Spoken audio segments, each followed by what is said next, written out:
여러분 안녕하세요. 오늘은 여러분들과 아주 흥미로운 주제에 대해서 이야기를 해볼까 하는데요. 요즘 전 세계를 달구고 있는 아주 뜨거운 뉴스가 있죠. 낮 12시쯤 북한이 경의선과 동해선 남북 연결도로를 폭파했다고 밝혔습니다. 힘막이 쳐 있고 그 뒤로 폭발과 함께 흑기둥이 솟구칩니다. 정말 아주 미친 짓이죠. 근데 전체를 다 폭발시킨 게 아니라 일부 구간을 폭발시켰다고 하는데, 이게 왜 폭발시켰냐 찾아봤더니 근데 무인기를 보내서 대북 전단지를 뿌렸기 때문에 우리도 화가 나서 그래? 그럼 나도 우리 이거 군사분계선 위에 있는 그 MD를 폭발시켜 버릴 거야 라고 해서 폭발을 시킨 거라고 합니다. 한국에서 진짜 멀리 가야 경기 북부에서 만약에 진짜 무인기를 날렸다고 쳐요. 그럼 평양까지 150km를 날아가야 한다고 합니다. 근데 사실상 무인기가 150km를 날아간다? 이거는 불가능한 일이라고 하고요.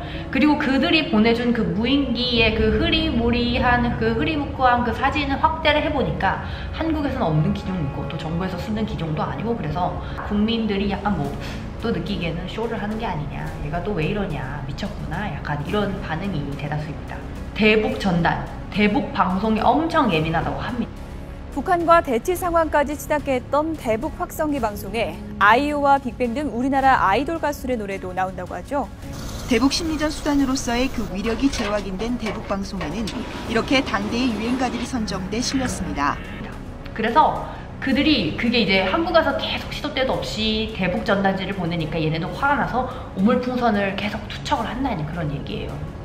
저는 오늘은 제가 느꼈던, 제가 겪었던, 그리고 우리 부모님, 엄마가 얘기해 주셨던 그런 이야기들을 좀 해볼까 합니다. 마치 엄마의 고향이 북한에서 정말 가까운 연천이기 때문에 저도 제 기억 속에 그런 흐릿하게 그런 것들이 있거든요. 우선 제 고향에 대해서 얘기하면 저는 경기도 북부에 거주를 하고 있습니다. 경기도 북부는 북한이랑 되게 가까운 곳이거든요. 근데 그 중에서도 엄마는 연천 사람인데, 연천이 어디냐? 북한을 가까이 하고 있는 곳이 철원이랑 파주가 있거든요. 근데 이 철원 바로 밑에 있는 곳이 바로 연천입니다. 그래서 그 제 기억 속에 연천은 어떤 곳이냐면은 정말 시골이고 군인 부대들도 정말 많고 국가 유공자들이 정말 많이 사시고, 철원에 가면은 그 남북전쟁, 그러니까 6.25 전쟁의 그 참상을 느낄 수 있는 곳들이 정말 아직 많이 남아 있습니다. 저도 어릴 적 기억에 그 연천에 가면은 이제 군사 부대가 많기 때문에 그 옆에 전망대들이 되게 많아요. 통일전망대라고 하죠. 저도 어렸을 때 따라서, 부모님 따라서 신분증 내고 가서 망원경으로 이렇게 북한을 봤던 기억이 있거든요. 근데 사실 망원경으로 본다고 해서 뭐 엄청난 게 보이는 건 아니고, 그냥 이렇게 정말 날씨가 좋은 날에 사람이 정말 코딱지만하게 보입니다. 그냥 제 기억에 그때 막 서로 밭을 갈고 있는 사람이었나? 그리고 그냥 걸어가는 사람이었나? 그냥 이렇게 보여요. 철원이나 파주 쪽에 가면은 6.25 전쟁 관련 그런 뭐 기념 박물관이라던가 그런 역사 유적지들이 되게 많아요. 제가 백마고지도 가봤고, 잘 기억이 안 나는데 그때 6.25 전쟁에서 총을 굉장히 맞은 어떤 건물이었는데, 지금은 가서 봤는데 정말 건물에 구멍이 엄청 크게 뚫려 있더라고요. 그래서 진짜 전쟁이 현실이었구나 라는 생각이 들었습니다. 그래서 철원이나 파주 쪽에 가면은 혹시 여러분들도 관심 있는 분들 분명 그런 여행 루트가 있을 거란 말이에요. 그래서 한번 찾아서 철원이나 파주 쪽으로 가보시는 거 정말 추천드립니다. 제가 여쭤봤어요, 엄마한테. 엄마 그럼 혹시 그런 어렸을 때 기억이 있냐? 그래서 아마 엄마 세대들은 다 아실 거예요. 어렸을 때 이렇게 삐라라는 그 대남 전단지라 그러나? 걔네가 이렇게 뭘 뿌려요. 뭐 한국 조선 뭐 어쩌고저쩌고 국민들아, 여기 우리 조선인민공화국에 오면 너네는 평화를 누릴 수 있고 공산당의 혜택과 뭐 이런 막 어쩌고저쩌고 써있는 게 있어요. 그거를 되게 많이 뿌렸대요. 그래서 그거를 이제, 근데 정부에서는 그걸 보면 안 되잖아요. 그러니까 그걸 주워서 경찰서에 가져가면 돈을 줬다고 했나? 아무튼 어렸을 땐 그랬답니다. 그래서 그걸 주워가면은 뭔가 돈으로 주거나 뭔가 혜택이 있었겠죠? 그래서 그거를 우리 엄마 아빠 세대 때는 그 삐라라는 걸 되게 많이 주웠다고 합니다. 그리고 또 기억으로는 저희 엄마 아빠 세대 때는 이걸로 돌아가신 분들이 되게 많았대요. 지뢰요, 지뢰. 38선을 기준으로 제가 알기로는 5km씩인가? 이렇게 사람이 접근할 수 없는, 대통령도 들어갈 수 없는 그 구역들이 있는데요. 거기는 한국에서 가장 야생의 자연이 가장 아름답게 보존이 된 곳이거든요. 거긴 야생 식물도 많고 야생 동물도 많고, 왜냐면은 거의 100년 가까이 사람의 손이 닿지 않은 곳이기 때문에 정말 아름답다고 해요. 근데 거기는 지뢰도 많이 묻혀 있습니다.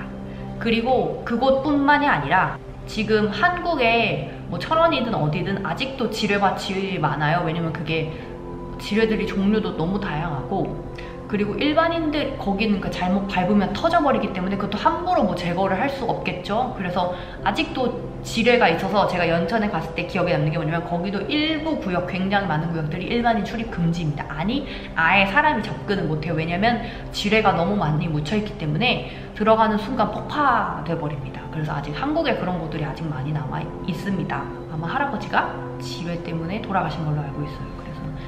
어렸을 때는 지뢰를 밟아서 돌아가신 분들이 정말 많다고 합니다. 왜냐면 대부분의 농사를 짓거나 산에 가서 뭘 캐거나 야외 활동을 많이 하잖아요. 그렇다 보면은 정말 나도 모르게 밟아서 터져버리니까 그렇게 돌아가신 분들이 정말 많을 거예요. 사랑의 불시착에서도 손예진 씨가 현빈 씨한테 조심하라고 하지 않습니까? 그게 실제입니다. 진짜 북한이나 한국에 가면 그런 지뢰들이 굉장히 많아요.